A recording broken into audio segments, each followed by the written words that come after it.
So in this video, we're going to talk about gut microbiome health. I'm going to give you some research papers. I'm going to give you some Google phrases that you can use to get started on your own journey. Go as far as you want down the rabbit hole. Everything that you're going to learn about gut health via the books, the research, the cues that I'm going to give you on Google, it all connects back to gut microbiome testing, to where this information in these books will help you improve the quality of your life. But to truly improve the quality of your gut microbiome, you would have to know where your gut microbiome is actually at. So if you're watching this video on my website, there's going to be PDF documents that link you over to these research papers, link you over to these books as well. And in this video, I'm going to talk about some of these books, some benefits in the books. I'm going to talk about some of these things with the hippocampus growth. So like the bigger the belly, the smaller the brain, like these two circles right here. So like the debates between, being the skinnier person versus being the bigger person, it is irrefutable evidence that the skinnier person has more brain volume. So you can see this through research. And I'm just here to be objective and give you some scientific evidence that hopefully teaches you things about gut microbiome health that you did not know. And among the things you learn, you might actually take your gut microbiome health seriously. Down below on this page, you're going to notice the majority of these videos link you over to the same things, because I like you to be educated and have access to resources to educate yourself on your own. So I am not gatekeeping any information away from anybody. Yes, we do testing, and that, we got to work with a professional on that stuff. So the first thing we're going to talk about in this video is the gut-brain axis. So the influence of your gut microbiome on your mood and your mental health. And this is where in time we found the phrase called mind your gut and you will keep your mind. Just because of a lot of the gut microbiome community having influence over your cognition. You're going to notice on this website that the Wim Hof method is present. So really quickly, I just want to connect something in your brain really fast. So you see autonomic nervous system right here, and this talks about the belly breaths. So it's not even like what you eat, it's like how you're actually stimulating your belly, which goes into the vagus nerve, and you're going to see in this research paper it mentions the vagus nerve. But here, check this out, autonomic nervous system, and then we type in Wim Hof and we hit enter right here.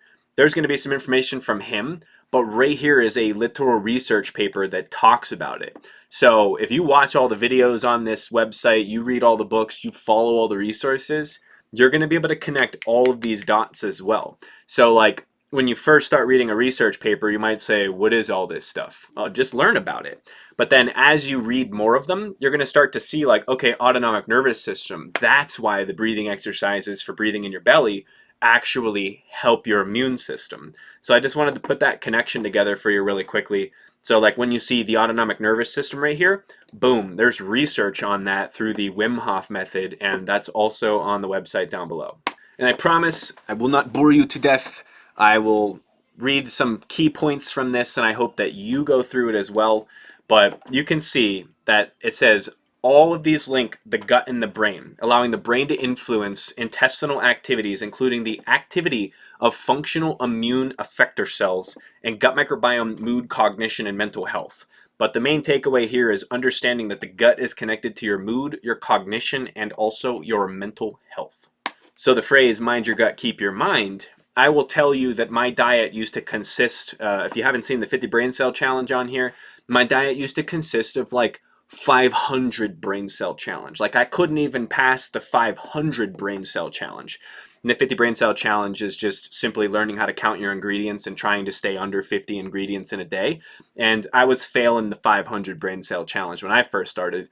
So depression, anxiety, you'll learn on this page that your blood sugar levels are actually connected to anxiety, which is crazy. So just pay attention to the gray highlights here throughout this.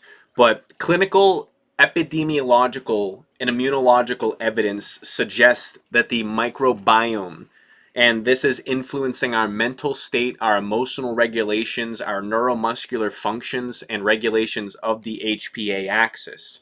So if you're the type of person who enjoys learning, learn about your HPA axis. And then understand that like the foods you eat are influencing your overall mental state, among other things as well. This is why the Wim Hof method, the cold showers, eating healthy, maybe introducing fasting, all of these things really truly affect your mental cognition.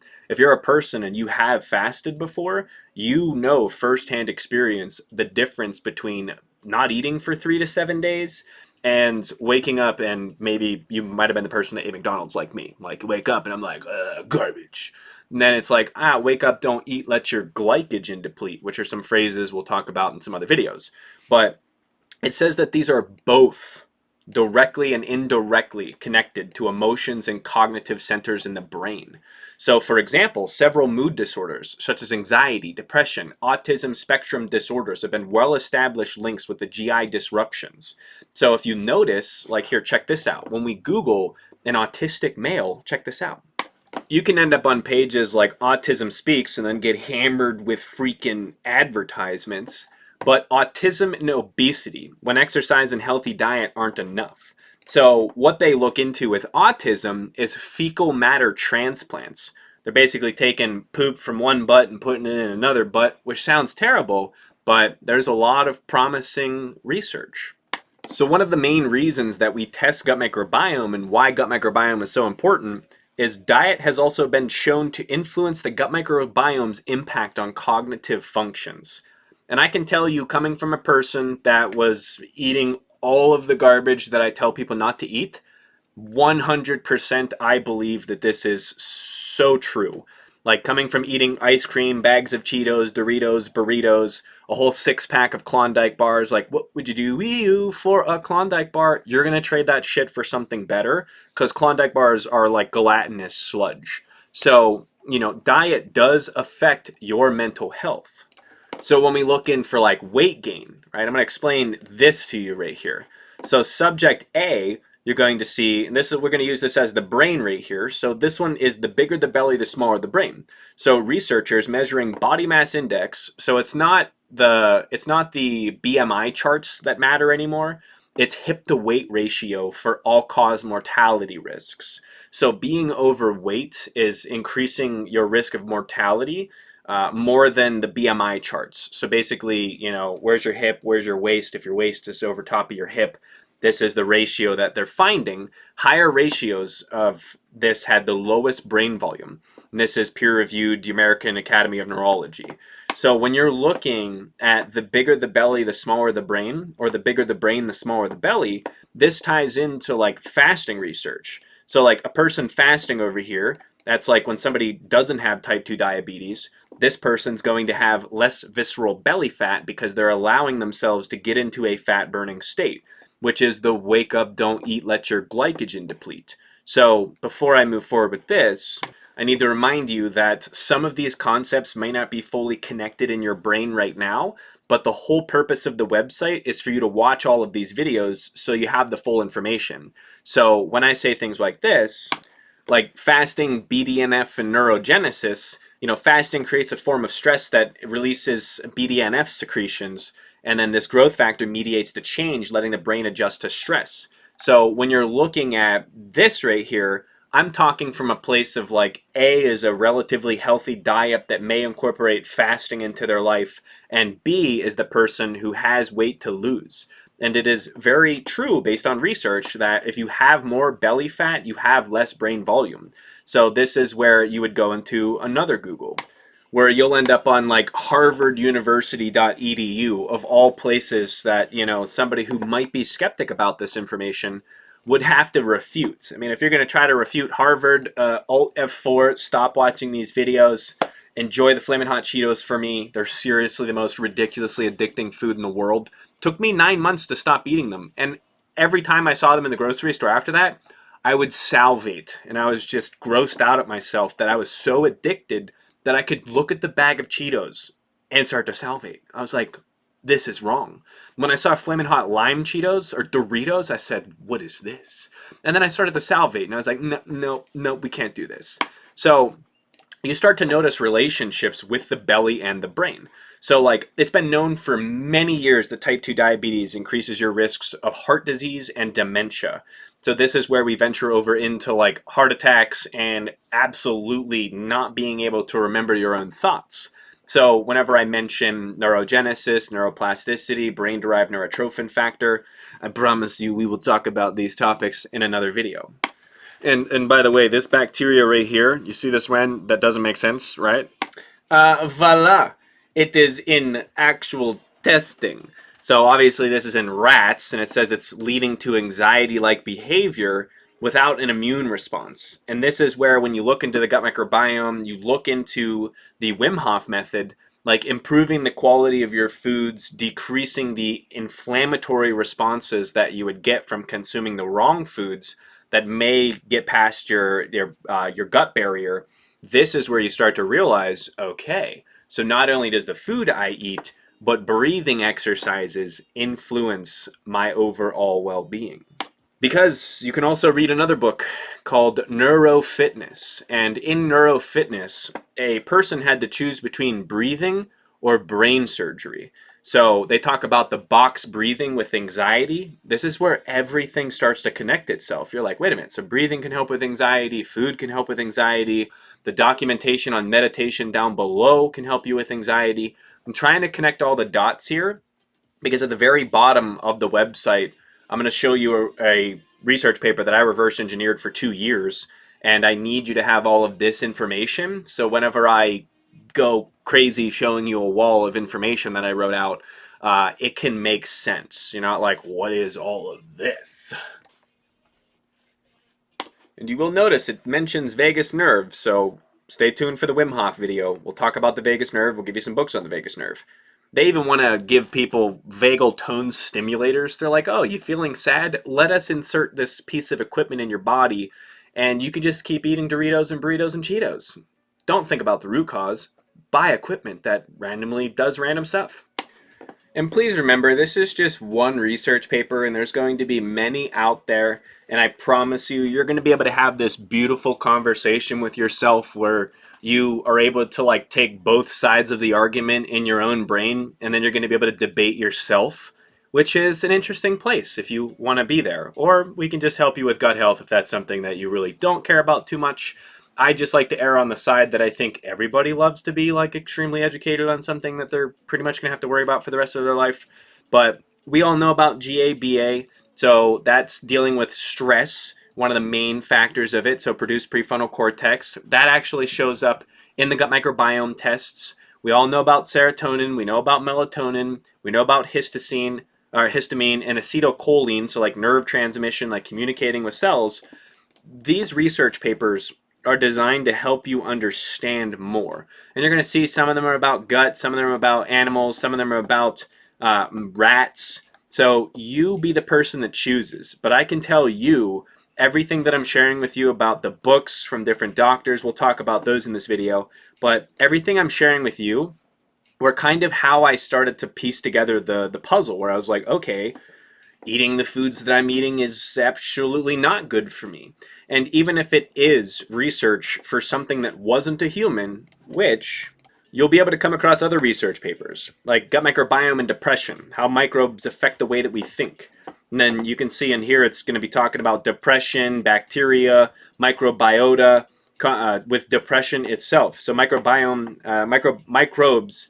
the gut are a great importance of the human body. So the composition of your gut is the composition of your brain.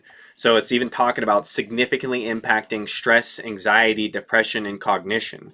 So like I just like to start people off with a research paper that's like relatively interesting, like learning about the connection between belly and brain.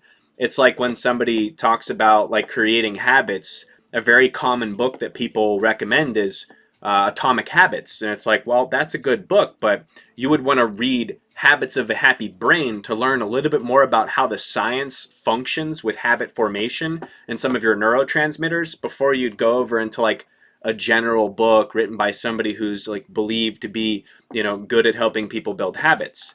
So like really going to like the root cause of an issue. Like if you have anxiety, if you have depression, what have you been doing to get homeostasis, which you can see in these articles that starts to mention homeostasis, why we have the homeostasis diet. Because you realize diets are not just food, they're information. So once you get your eating right, okay, what's next when you don't have to wonder what foods are correct for you? The next thing becomes what lifestyle is correct for you. What things can you do in your schedule in your life to make sure that as you age, you can age appropriately? And I know for a lot of people saying meditate an hour every single day for an entire year is like, I can't do that. You could if you maybe looked at Time Blocking by Gary Keller. I'm digressing a little bit here, but you start to really recognize that the internet has an abundance of research papers. And myself, I was reading through all of these and I started to recognize, okay, these are all repeating themselves. They're talking about the same things. They're talking about depression over here, major depressive disorder, where you can look at research papers like this, which is the research paper that I reverse engineered for 2 years, literally following the opposite of the advice that I knew to be true to see if it was actually true. So like fasting for 5 days and then breaking my fast with cake and ice cream. Promise you that was the worst I ever felt in my life versus breaking your fast properly. So you can see right here, neuroprogression, the hidden mechanics of depression, right? You won't see anything about gut microbiome in here, okay? This is a paper from, I think it was 2000, this 2018. Yeah, so whenever this one came out in 2018, you can start to see like structural changes in the brain. So involving apoptosis, so like cellular death. That's why in the fasting document we talk about the fasting. We talk about the positive versions of apoptosis. Reduced generation of brain cells. Well, we talk about generating new brain cells. Decreased neuronal plasticity. Well, meditation can help you with neuronal plasticity. Not gunking up your brain with garbage can help with plasticity. And then the increased immune response. This is where you look at like the Wim Hof method. So my whole purpose in these videos is just start to help you personally connect the dots and start those conversations with yourself. Like, if I eat unhealthy food and I feel bad, what should I do? Like, look, check this out. Totally random, but here's where you're going to be able to start to connect the dots. Inflammation metabolism with the GI tract is influenced by the gut microbiome, principally via the immune system release of cytokines, such as interleukin 10. Okay? So this just shows you interleukin 10 with gut microbiome right here. We go over here, control find IL-10. Oh, this isn't the right article. 1 second. You'll start to see that these papers, sorry, I was on the wrong paper there. You'll start to see these papers talk about the gut-brain axis. Other things talk about the gut-brain axis contributing to the neuroprogression of stress-related disorders. And then when you look at interleukin 10 right here, it doesn't show up, right? You're like, oh wait, so that must not be in depression, is it? Oh, I don't know. You tell me. Here, watch. So when a lot of people start to refer to the Wim Hof method as helping with mental health, you can see that in one research paper, it's talking about interleukin 10, which like gut microbiome, breathing exercises, the belly, stimulating the vagus nerve, all of these dots, I hope, connect themselves at the end of this. And then you see over here, so it says in the intervention group, the levels of anti-inflammatory cytokines were higher. So you start to look like interleukin 8, interleukin 6, tumor necrosis alpha. These are pro-inflammatory mediators. In these research papers, which is this one is the gut-brain axis and the microbiome and mental health, you can start seeing they're talking about low-grade inflammation. This is like leaky gut type conversations. But here's your interleukin 6 and your tumor necrosis alpha. And then you go over to another research paper. This is the hidden mechanics of depression. You go to IL-6. You look on here, you hit enter. Here's IL-6 and IL-8 establishing inflammatory excitotoxicity and oxidative damage in your body. In some people's genetics, you have higher rates of oxidative damage. So when you start mapping all of this together, right, it would seem kind of, what would I say at first? It would seem kind of far-fetched that to really believe that the gut microbiome was actually going to completely alter the way that you think your thoughts. The thoughts that you've been taught to think and the foods that you've been taught to eat are preventing you from improving the quality of your life. I mean, you can look at oxidative damage effects in your brain, and then brain-derived neurotrophin factor and type 1 insulin. So type 1, so insulin growth factor 1, IGF-1, body grow, brain slow. So higher levels of blood sugar, lower levels of brain-derived neurotrophin factor. So when you're looking at the gut microbiome as a whole, you really need to start looking at everything that influences the gut, like stress. People that are feeling stressed, they will feel sick. I mean, you can feel lovesick of all things. So the mental can influence the gut, and the gut can influence the mental. They both go in the same way. It's just more connections go from your belly to your brain. So when we're talking about inflammation, when we're talking about major depressive disorder, when we're talking about anxiety, we start to go into cytokines, we start to look at the Wim Hof method, we start to look at different things that we can do to actually move the needle and improve the quality of our life. And this is one of my favorite research papers because it literally characterizes like exactly how depression manifests, like loss of pleasure, no interest, reduced energy, fatigue, sleep, guilt, low self-esteem, somatic discomfort, so like pains in your body, appetite problems, concentration issues, memory failures, poor vision of the future, comorbidity with other diseases. Like depressed people eat unhealthy, depressed people get sick more often, depressed people, that's like the beginning of the decline of your mental facilities. Like I was depressed for a very long time, and when I started getting into all of this, it seemed crazy to me to think that like eating the way I was eating and living the life that I was living was the reason that I was developing these issues. And I'm talking depressed to the point where I would sleep in bed all weekend because my dreams were better than reality. So this page that I'm building for you is hopefully going to make reality better than your dreams. And the only reason you sleep is because you've read the book called Why We Sleep by Matthew Walker, and you know not sleeping 8 hours every night is fucking crazy. Excuse my language, but it is crazy to think that I used to just stay up all night and play video games, drink caffeine like crazy until I started learning all this, and I said, "You're killing yourself." And I said, "Well, what do I do about that?" Well, nothing, because I just learned it. My program still said, eat garbage. So when you start to connect all of this information together, I hope it really builds a conversation to convince yourself that taking care of yourself is the right thing to do. Because when we're older, especially in today's generation, I'm pretty sure when we're 80 years old, we're going to be so irrelevant unless we're like some sort of character in some sort of video game, AR, crazy stuff that I don't even understand. All I understand is that gut microbiome health is probably about 99% connected to your mental health. So to summarize this video, because I promise you I could make this video hours, I'm going to give you some links to these research papers, and I'm going to briefly talk about these 3 books, because you're going to read books, and some of these books might say some things that sound crazy. I guarantee you the research papers are more crazy than the books. So when you start to look at the books, you start to look at the research, you start to actually just assume for a second, like, okay, you know, these are rat studies. Let's see if this actually works for me. And that's what I was doing, being the guinea pig. So everything that I'm talking about on this website is either a research paper that I've read through, a book that I've read, something that I've personally tried that I have felt a difference in my life from. So when we talk about fasting, oh yeah, hell yeah, I wasn't eating 20 hours a day every single day for an entire year. I wouldn't eat for 3 to 5 days at the beginning of every single month because I learned about fasting and its effects on the human brain. So trust me, if I can do all of this stuff coming from like, you know, somebody eating Cheetos and playing video games all day, struggling with money, getting my gut health right, feeling for the first time in my life like I was able to think my own thoughts, you might consider possibly maybe trying this if it's something, if you've never re-inoculated your gut health, promise you life-changing. But the mind-gut connection. So this is another book. This is why I started off with that first research paper. This is why I'm also suggesting this first book. Because the more you learn about the belly-to-brain connection, the more you're going to be able to understand how serious this information is. And if you read this book, you can stack this with another one that is called, give me a second, it is The Inflamed Mind, a radical new approach to depression, where they talk about low-grade inflammation being a reason that human beings are depressed. And then, look, you tie all this stuff together, it's going to be like, wait a minute. So, like, might sound conspiracy until you do it yourself, but it's not really a conspiracy at this point because we have, like, literal research on gut health. So this one is going to help you better understand the gut-brain connection. So when it says heal the gut by focusing on plant-based diet, not 100% accurate. Please do not follow that advice. Depending on each person's genetics, there are different needs across the board.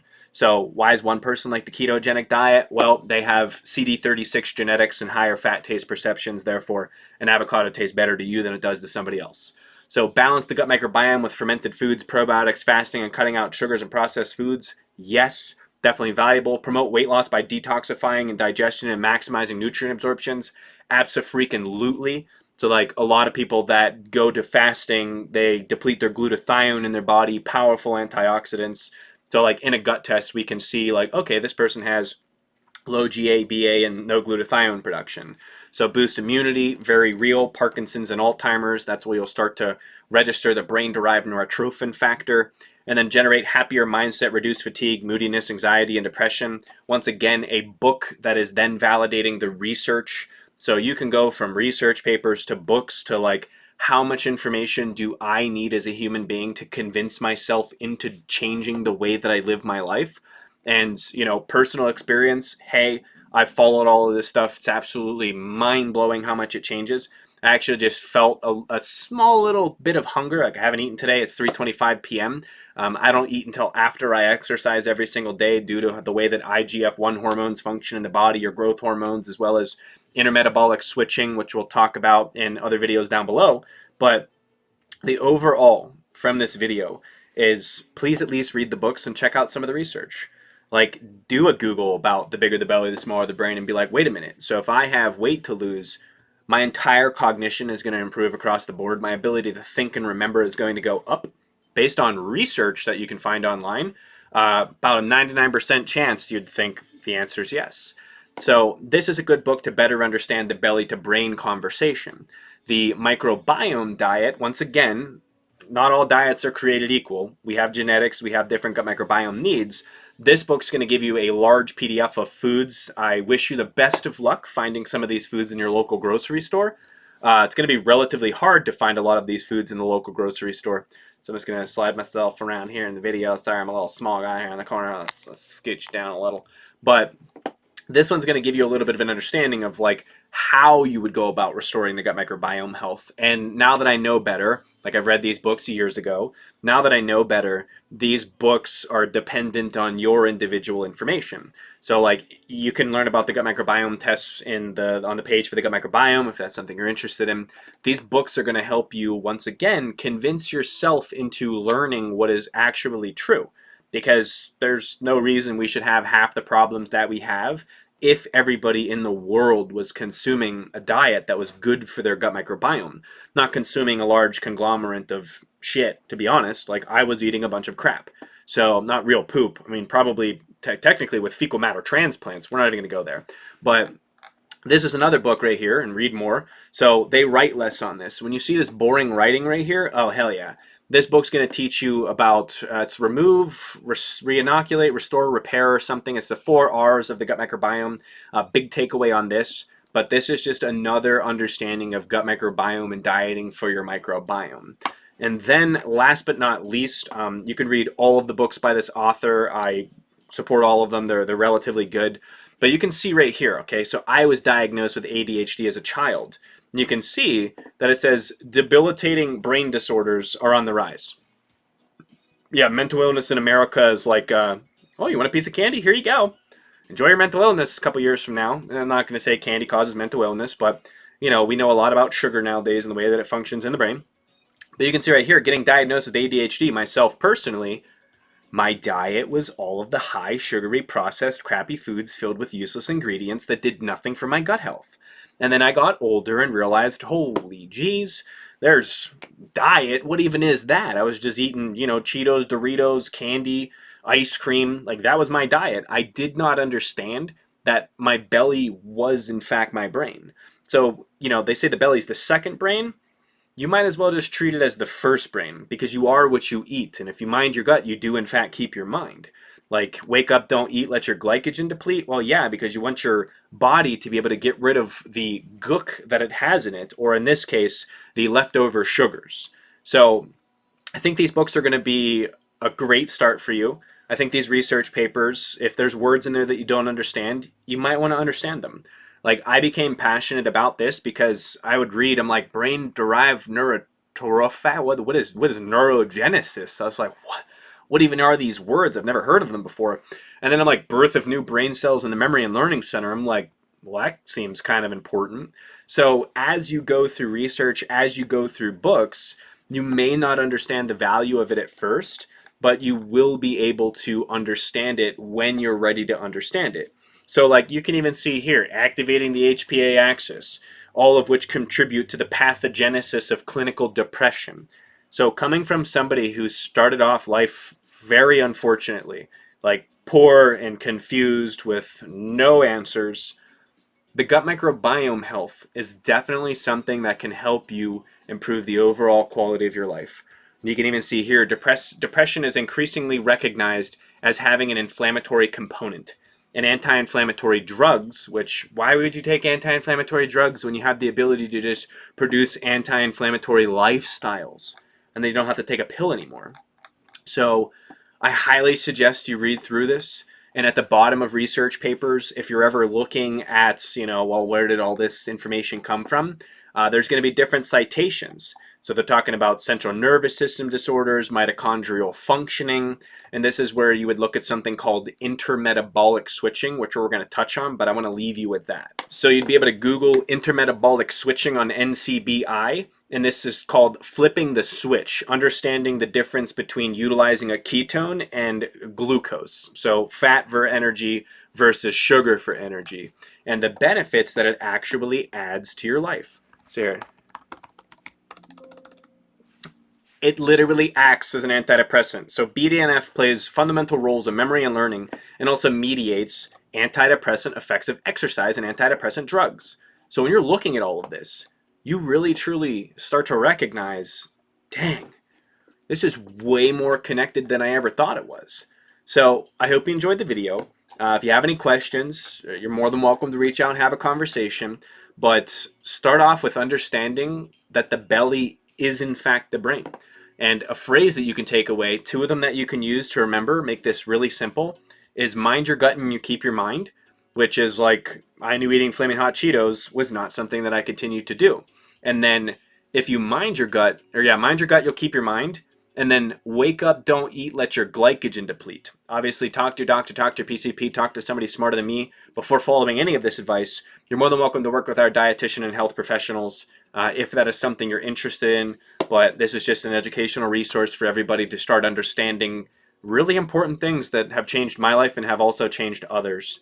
So I really hope you enjoyed this video. Down below, we're going to start quantifying more information in the same way as this. I'm going to give you some research papers. I'm going to try to explain it as best as I possibly can. And then I'm also going to give you some books as well, just because I don't want you to believe me at all. You should never believe anything on the internet. Go do your own due diligences and make your own deductions. But the reason I put together all of this information is because I know in our world a lot of people don't trust other people. So here's where I derive my conclusions from. And the only part that I can't really fully communicate with you is how much this information has actually truly changed my life. Like, it felt like I was walking around with a ball and chain as a slave to food and never being able to change my life. And you think to yourself, why is it that I want to change my life but I can't? Like, what's that thing that's causing me to not be able to change the things that I want to change? Like, I'm aware of my problems and I want to change them, but for some reason I don't. This is one of the keys of the puzzle, and the rest of the pieces of the puzzle are going to be down below. So I will see you in the next video. And if you're watching this on YouTube, feel free to like, comment, share, subscribe, do whatever you do. I'm not here to take from you. I'm just here to give to you. So I will see you in the next video.